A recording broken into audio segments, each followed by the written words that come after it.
Once you can move, sign this paper quickly. All right. Lying in a hospital bed, connected to medical equipment, my wife handed me a divorce paper. I never want to see her face again. How cold-hearted can people be? What were those 3 years of marriage about? I watched in shock as my wife walked out of the room. When I woke up, I saw an unfamiliar ceiling. It wasn't the ceiling of our bedroom at home, nor the break room at my usual office.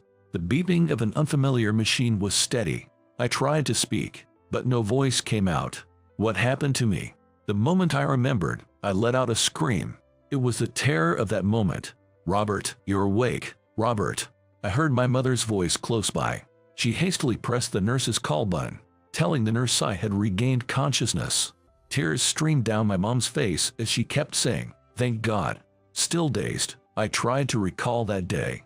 My name is Robert Johnson, and I turned 32 this year. I've been married to Catherine for 3 years. That day was our wedding anniversary. Catherine and I, on her request, had taken a long trip after a long time. On the way back, on the freeway, I was the one driving. I always drive safely and was doing so that day. The nightmare began just after leaving a rest area. I heard the sound of sudden braking, and then a truck came hurtling towards us with tremendous force. It also dragged the 2 cars nearby with it. I tried to swerve, but everything happened too quickly. We were involved in a major freeway pileup. My memories stopped there. I don't even know how many days have passed since. A doctor, presumably the one in charge of me, appeared and began to ask me a few questions. As we spoke, I fully regained consciousness. I learned from the doctor that I had been unconscious for 2 weeks. I also found out that the drivers of the other 2 cars involved had passed away. I'm grateful to be alive. While listening to the doctor, I searched the room for Catherine. If Catherine was with me during the accident, she must be injured too, maybe even more seriously than me. "Mom, where's Catherine?" My voice was raspy, but my mom said, "She's okay." Apparently, her injuries were less severe than mine, and she could even walk. She was undergoing some tests and couldn't come to see me. She promised she'd let Catherine know I was awake. Relieved by my mom's words, I suddenly felt pain everywhere. It's a sign that my body was trying to heal. I was told that I'd need to stay in the hospital for treatment and rehab for about a month and a half, and I felt guilty about my colleagues at work. However, both Catherine and I are alive. I decided to think of that as a blessing. Even days after I regained consciousness, Catherine never visited me in the room. I still can't walk on my own, and can't make it to Catherine's hospital room by myself.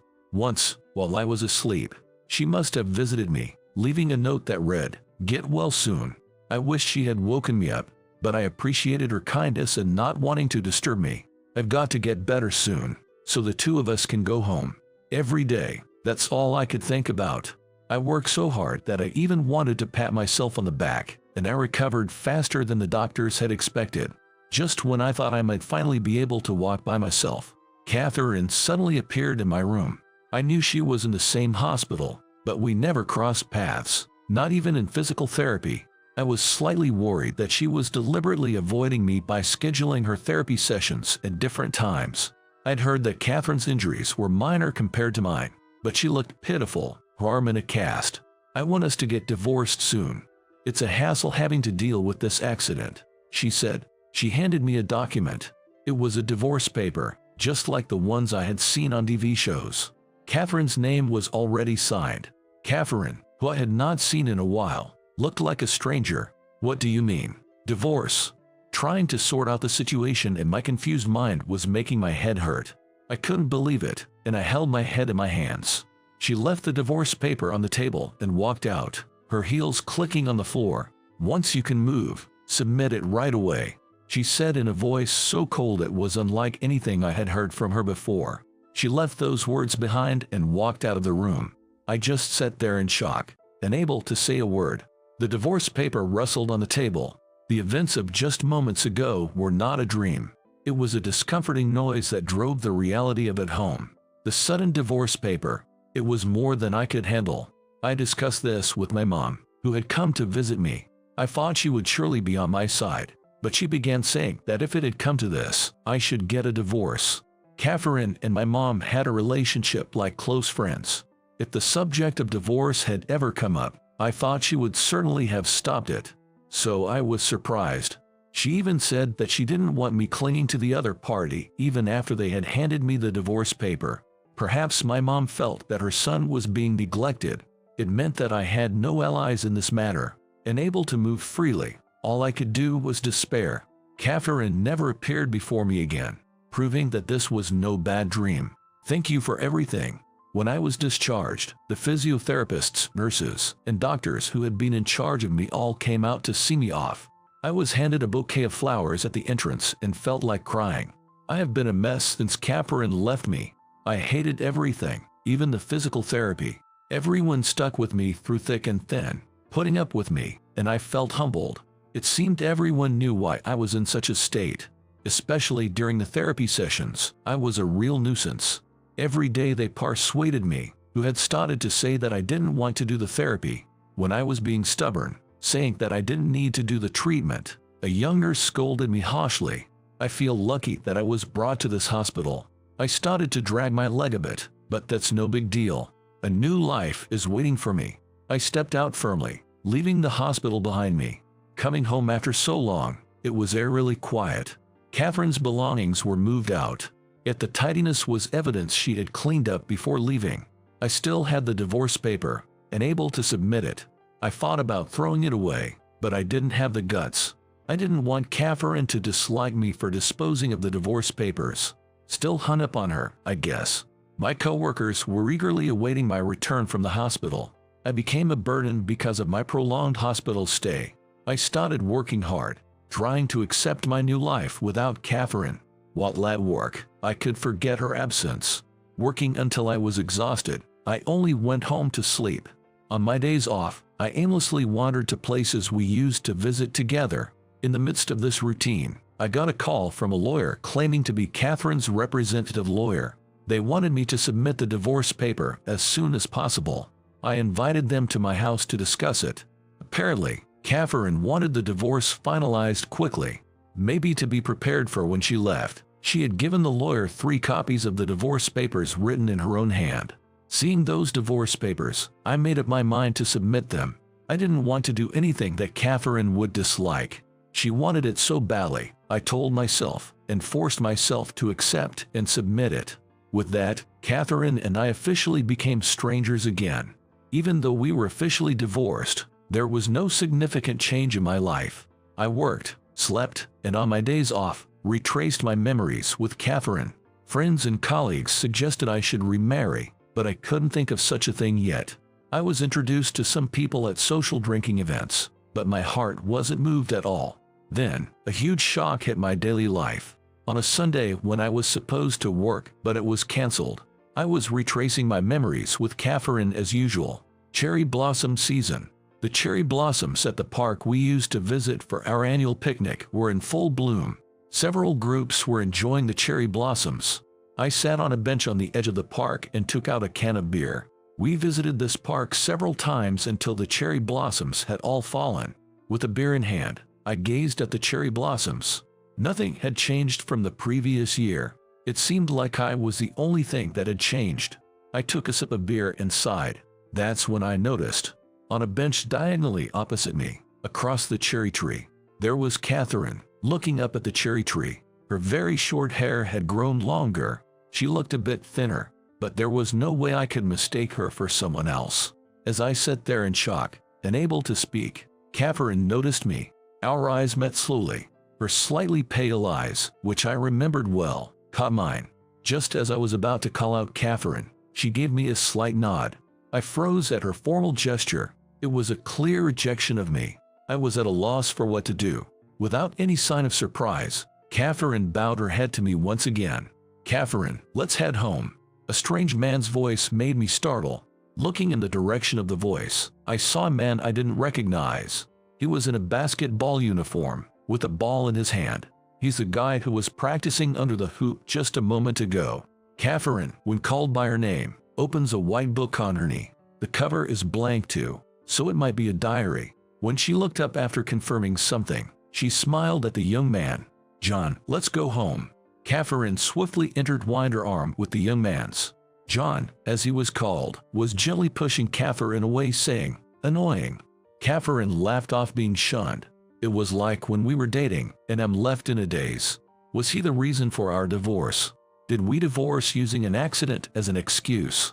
I silently watched the two leaving the park. I couldn't possibly chase them and question them. Since the day I saw Catherine at the park, I couldn't concentrate on work. I thought she probably never wants to see me again. Still, I couldn't give up, and I went to that park on my next day off.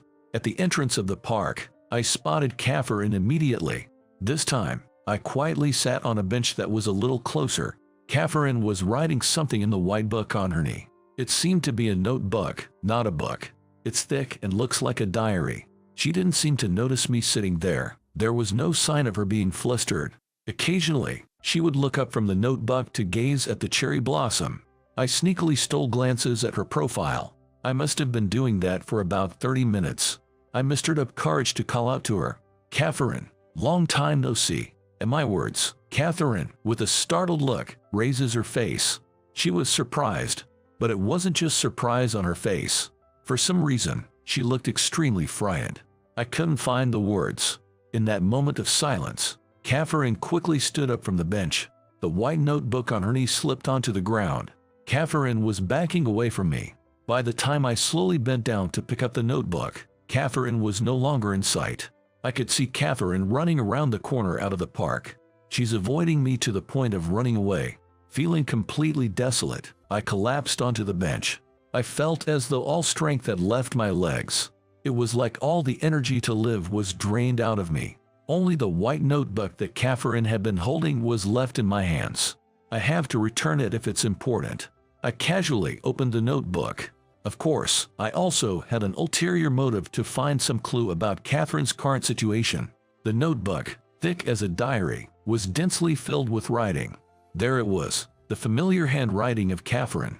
Yet, its content was unbelievable. As I read on, my fingers trembled with every page turned. What was written was a daily log. It all started from that accident day. On the last page, it read, "The cherry blossoms are beautiful today." Everyday activities were detailed: the time she woke up, who she met, what she ate.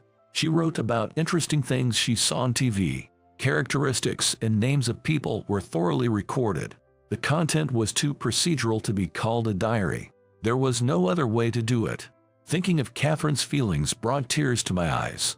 On the first page of the notebook, Catherine, waking from the accident, received a doctor's diagnosis. Initially, it seemed she had lost memory of the accident. Memory confusion after a significant accident isn't that uncommon. It would be temporary, the doctor said, but Catherine realized something after that. Her memory was starting to fade more frequently. She consulted the doctor and underwent detailed examinations. There were abnormalities found in the right temporal lobe and the hippocampus, the brain region responsible for memory. This was the cause of the memory disorder. Catherine was aware that her memory was slowly but surely fading. Deciding to divorce while she could still remember me, to not trouble me, to not let me see her forget me. Her unwillingness to hurt me was put into words. Her sudden divorce paper was a form of kindness from her. The next day, I took a day off work and sat on a bench in that park, the Central Park.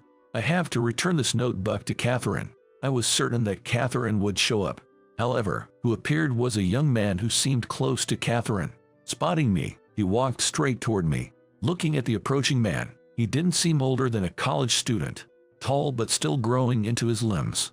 "That's Catherine's notebook, isn't it? Thank you for bringing it." The young man said so, bowing his head. Finally, I understood who he was. He had grown up so much in the short time I hadn't seen him.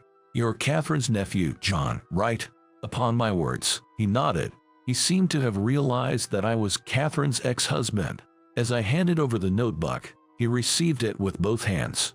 "I want to start over with Catherine. Can you arrange a meeting for me?" At my words, he furrowed his eyebrows. The look on his face was that of someone who just got roped into a complicated situation. "That's impossible. Starting over." After such a preface, he told me about Catherine's current condition. Catherine's memory disorder had progressed, and now she can only retain her memory for about 30 minutes. After 30 minutes, she would forget everything. "But still, I believe I can start over." In a half-yelling tone, I said something that made John give in. I'd like to think it was my persistence that paid off. He asked me to wait a moment, then went to call Catherine. I feared I might be left hanging just like that. But still, I intended to wait until Catherine showed up. About 20 minutes later, Catherine and John appeared in the park. Upon seeing me, Catherine gave a little smile. It wasn't a friendly smile, but a forced one.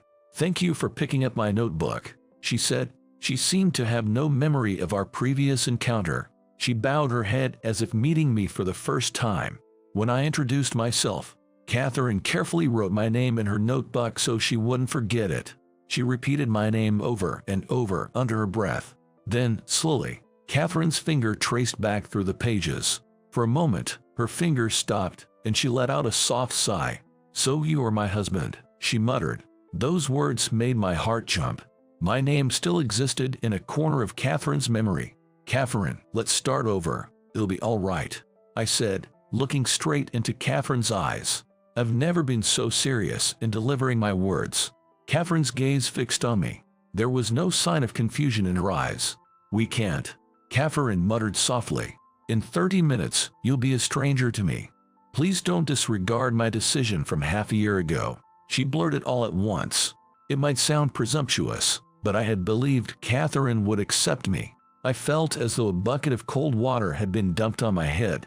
Speechless, I stood still as Catherine began to tear pages out of her notebook. Once she finished tearing out most of the front half, she held it out to me. When I didn't take it, she pressed it against my chest. "This is the end," Catherine said, turning her back to me. All I could do was watch her walk away. The pages of the notebook Catherine gave me were filled with memories of us. How we met, started dating, and got married. Even she wrote the things she likes and dislikes about me. The last page expressed Catherine's anguished decision to leave me.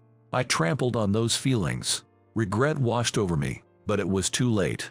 There was only one path left for me. From then on, I became a friend of Catherine's. Whenever we crossed paths, I'd say hello and make small talk. Catherine, after a few times, revealed her memory disorder to me. In Catherine's world, after tearing out those front pages, I no longer existed as her husband. Everything would start from scratch. There's a chance Catherine might fall in love with me again someday. I intend to wait until that moment comes. If such a miraculous moment ever arrives, I think I'll believe in the existence of God.